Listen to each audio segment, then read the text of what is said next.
Queridos irmãos e irmãs, eu dizia na motivação do ato penitencial que essa liturgia, ela quer nos mostrar qual é o caminho que nos leva à vida eterna, qual é o caminho seguro que eu devo percorrer para chegar e alcançar a vida eterna. E veja como começa a primeira leitura do livro do Deuteronômio. Começa assim: Moisés falou ao povo dizendo: ouve a voz do Senhor teu Deus e observa todos os seus mandamentos e preceitos que estão escritos nesta lei. Então veja, aqui nós temos já alguns indicativos, alguns meios para nos ajudar a percorrer o caminho que nos leva à vida eterna. Veja, começa dizendo: ouve a voz do Senhor teu Deus. Então o primeiro passo para que eu tenha certeza de que estou percorrendo, trilhando o caminho que me leva à vida eterna, o primeiro passo é eu escutar a voz de Deus. No capítulo 6 desse mesmo livro, o livro do Deuteronômio, vai dizer: escuta, ó Israel, o Senhor teu Deus é um. Então o primeiro passo é eu escutar a voz de Deus. Jesus vai dizer que as suas ovelhas escutam a sua voz. Dentre tantas vozes que tentam nos confundir, que tentam nos tirar do caminho que nos leva à vida eterna, nós temos que abrir o nosso coração para escutar com cuidado e com docilidade a voz de Deus, para não nos deixarmos ser confundidos por vozes, como eu disse, que querem nos tirar do caminho de Deus. Então o primeiro passo é esse, é escutar a voz de Deus. O segundo passo é observar os mandamentos e preceitos que estão escritos nesta lei. Então nós temos que observar os mandamentos de Deus. E aí veja, presta atenção, nós acabamos de ouvir Jesus tendo uma conversa com o mestre da lei. E nessa conversa, nesse diálogo, que na verdade o mestre da lei queria colocar Jesus em dificuldade, veja como desenrola este diálogo entre o mestre da lei e Jesus, ou entre Jesus e o mestre da lei. Veja como desenrola esse diálogo.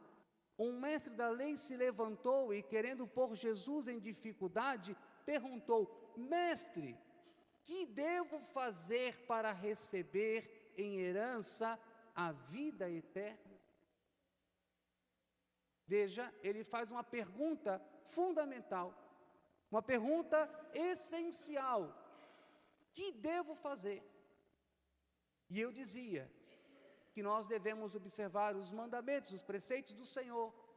E um judeu tinha que observar 613 leis. Eram 365 leis positivas, aquilo que um judeu deveria fazer, e 248 leis negativas, aquilo que ele não deveria fazer. Mas nesta conversa do mestre da lei com Jesus, aonde esse mestre vem perguntar: que devo fazer para receber em herança a vida eterna? Nós vemos Jesus resumindo essas 613 leis em duas leis. Quais leis? Amar a Deus sobre todas as coisas e o próximo como a si mesmo.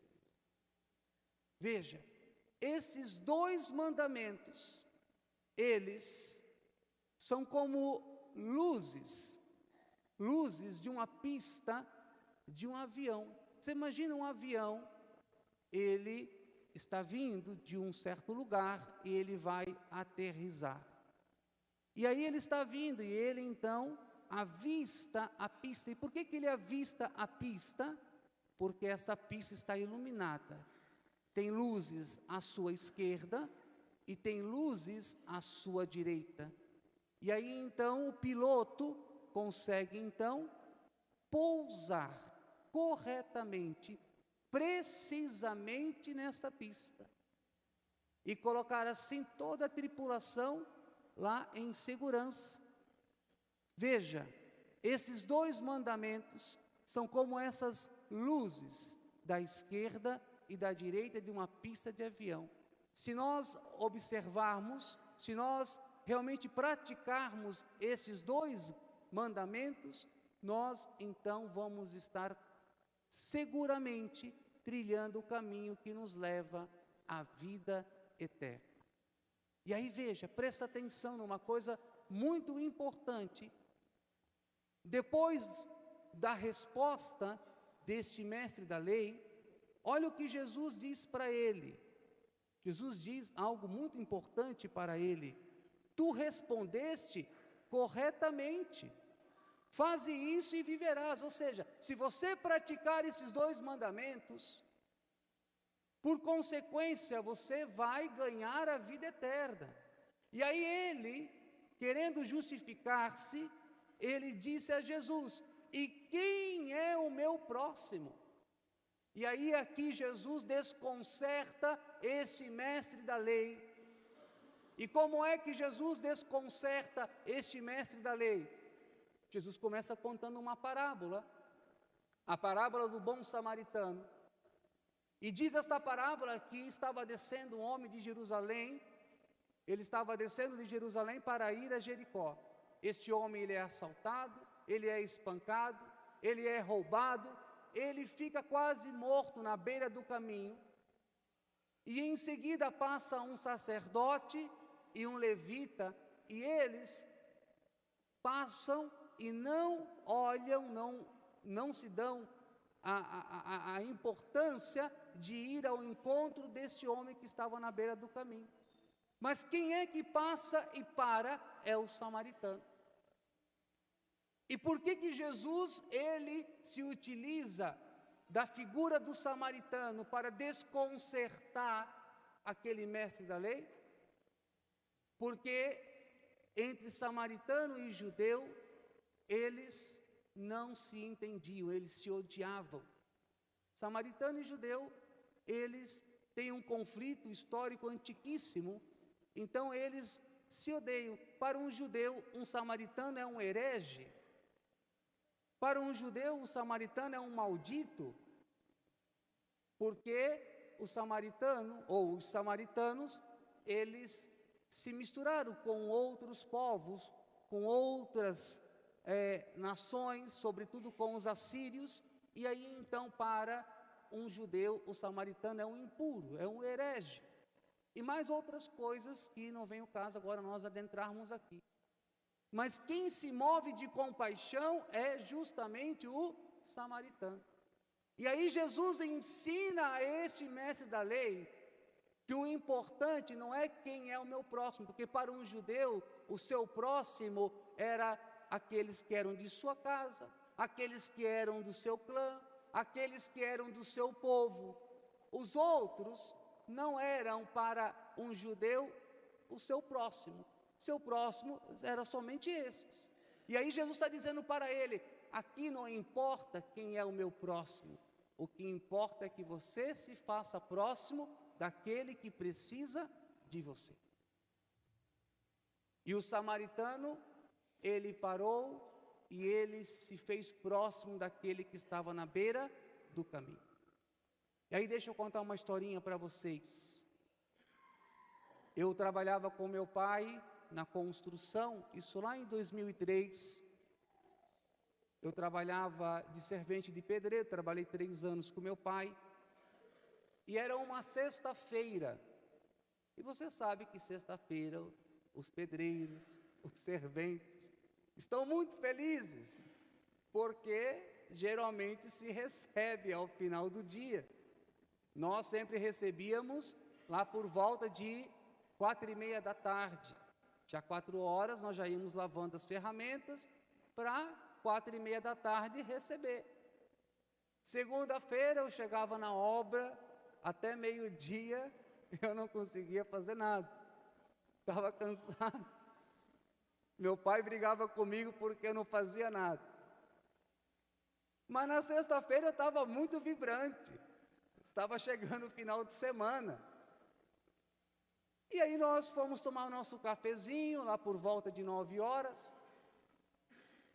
E aí tinha um pedreiro que trabalhava com meu pai, era um gremista, nada contra os gremistas, pelo amor de Deus. Não sou gremista, não sou colorado, não sou Juventude, não sou Caxias, não torço para nenhum time do Rio Grande do Sul, mas nós tínhamos um gremista, tínhamos um gaúcho, nós chamávamos ele de gaúcho. E ele era muito gaboso, ele gostava muito assim de se inflar, tinha um ego bem inflado. E conversa vai, conversa vem, naquela manhã, todo mundo muito alegre, porque nós íamos receber, final de semana. Ele dizia assim, o gaúcho: não tem homem para me enfrentar, pode vir qualquer um de vocês, eu não tenho medo de homem nenhum. E nós ríamos, ele era muito engraçado.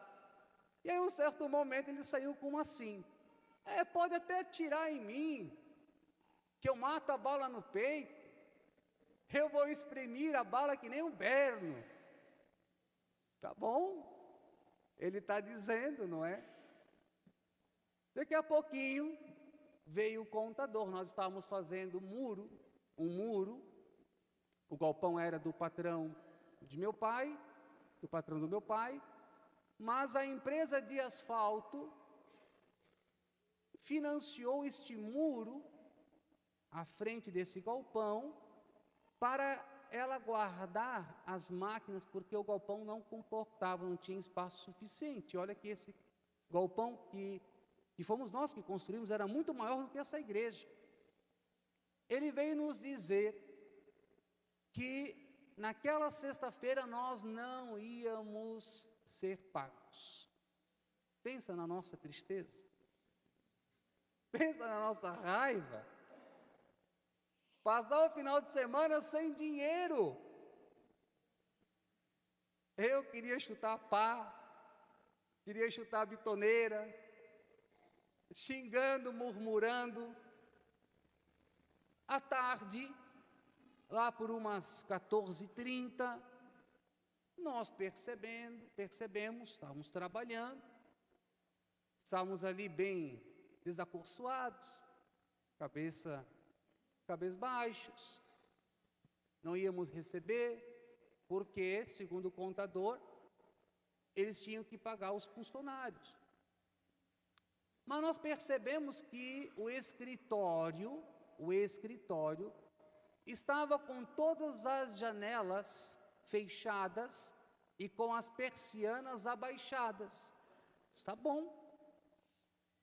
Lá pelas tantas, por volta de umas 16h da tarde, eu já lavando, bem desanimada, a bitoneira, lavando as pás, as enxadas, as colheres dos pedreiros, lavando tudo. Veio correndo esse contador, que, diga-se de passagem, ele era muito grosseiro conosco, ele era muito mal educado, ele nos humilhava, como também humilhava os demais funcionários, muito arrogante, muito prepotente, muito cheio de si. Ninguém gostava dele, ninguém suportava ele. Quando ele chegava, o pessoal se dispersava, cada um ia para um canto, porque ninguém gostava dele, porque ele era um cara muito bravo, um cara muito, assim, grosseiro nas palavras. E aí ele veio correndo e dizendo: pega os bandidos, pega os ladrões. Eu, na minha inocência, não sei se a câmera vai conseguir me pegar, dá um jeito aí. Eu, na minha inocência, fui junto com ele. Daqui a pouquinho passa 2 caras, com um malotezão, bem tranquilos com os malotes, com o malote. Naquela época não era como hoje, tudo débito automático, não é? Era tudo analógico. Hoje é tudo digital. Tem gente que ainda não chegou no digital. Tem gente que ainda não chegou lá, mas nós vamos chegar lá. Passou os caras, 2 caras, com um malote. Eu fui junto. Meu pai também. Nesse meio tempo, estava o gaúcho no andaime, no lado de fora. Estávamos fazendo uma parte de tijolo à vista, outra parte de bloco, onde seria construído um muro de bloco, ali ia ter uma cerca viva. Aí a cerca viva, tijolinho à vista, cerca viva, bem bonitinho, o muro. E estava lá o gaúcho, no andaime, colocando tijolinho à vista. E eu fui junto com esse cara, na inocência. Meu pai também. Só que o meu pai rapidamente viu 2 caras numa moto, nas motos, já com revólveres. Meu pai já se jogou para trás do monte de brita. Eu fui junto. Só que esse cara, ele se adiantou e foi para o meio da rua. Eu estava saindo do portão, quando os 2 bandidos puxaram a pistola e começaram a atirar. Eu só sei que eu corri e me joguei atrás do muro. Só que a parte de trás do muro não tinha ainda o muro, mas eu me joguei. E o tiro começou a comer solto. E um tiro acertou nesse cara. Os caras foram embora. O gaúcho estava lá parado.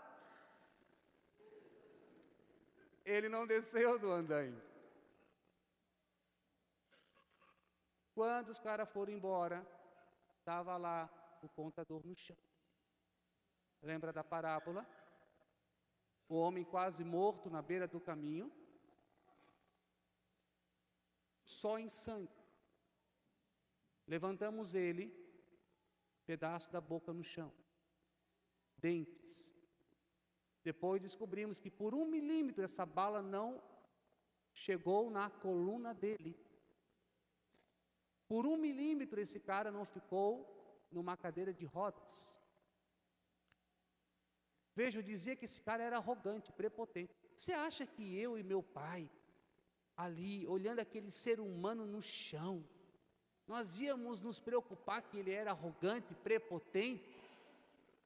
Que ele era alguém que era autossuficiente, que nos humilhava? Não, nós não nos importamos.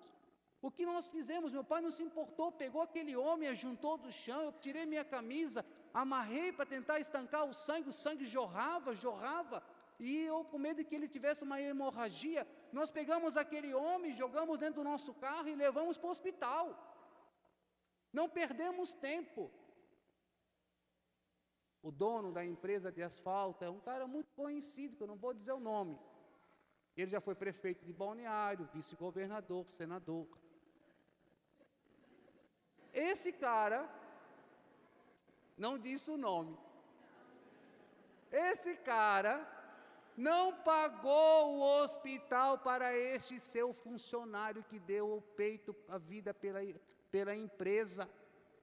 Não pagou a cirurgia, não pagou nada, não estava nem aí, só faltou cantar, estou nem aí.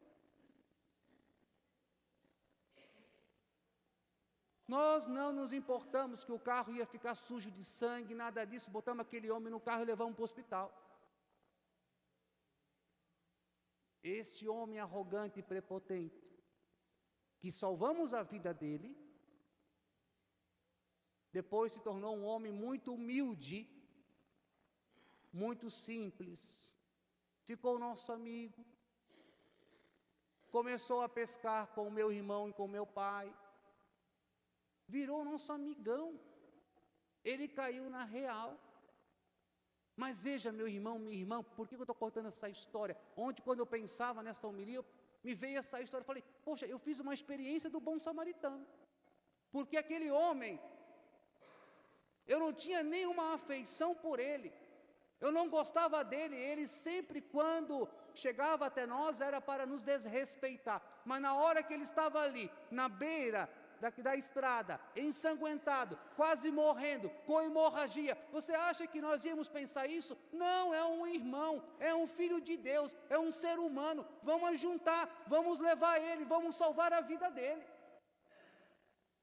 Então o que Jesus está ensinando para nós é que não importa quem é o meu próximo, se alguém precisa de mim, eu tenho que me fazer próximo. Porque se eu pratico a caridade, se eu amo a Deus sobre todas as coisas, e o próximo como a si mesmo, eu estou no caminho que me leva para a vida eterna. Segunda-feira, desanimado, sem dinheiro, porque piorou, porque ainda houve todo aquele tiroteio, dinheiro nenhum.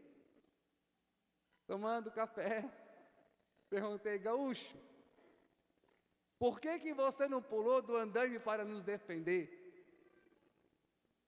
Você disse que não tem homem para te enfrentar. Ele disse, eu tenho família? Imagina imagina eu tomar uma bala? Aí eu brinquei com ele e disse, o peixe é fisgado pela boca. Quando fala-se demais, faz de menos. Não é?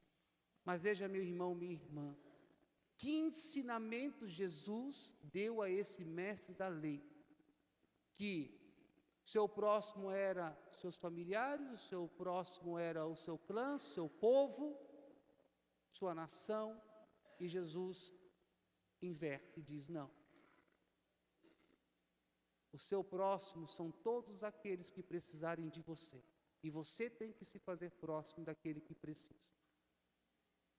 Concluindo essa homilia, para não me estender, às vezes, aquele que está no chão, ao invés de nós levantarmos, nós pisamos ainda mais. Isso não é de Deus. Quando o irmão cai, quando o irmão vacila, quando o irmão dá um deslize, muitas vezes nós somos os primeiros ainda a pisar e dizer, morra, ao invés de levantar. E o Evangelho está dizendo, se o seu irmão está precisando de você, levante ele, coloque no animal, coloque ele de pé de novo, coloque ele no animal, leve a uma hospedaria, ou seja, cuide dele, ame ele, porque é assim que Jesus faz conosco. Eu e você estávamos mortos por causa do pecado, eu e você estávamos no chão, quase mortos, mas quem nos levantou foi a graça de Deus. Quem nos levantou foi o amor de Cristo que nos une. Portanto, também nós, como Jesus, temos que ser bons samaritanos. Louvado seja nosso Senhor Jesus Cristo.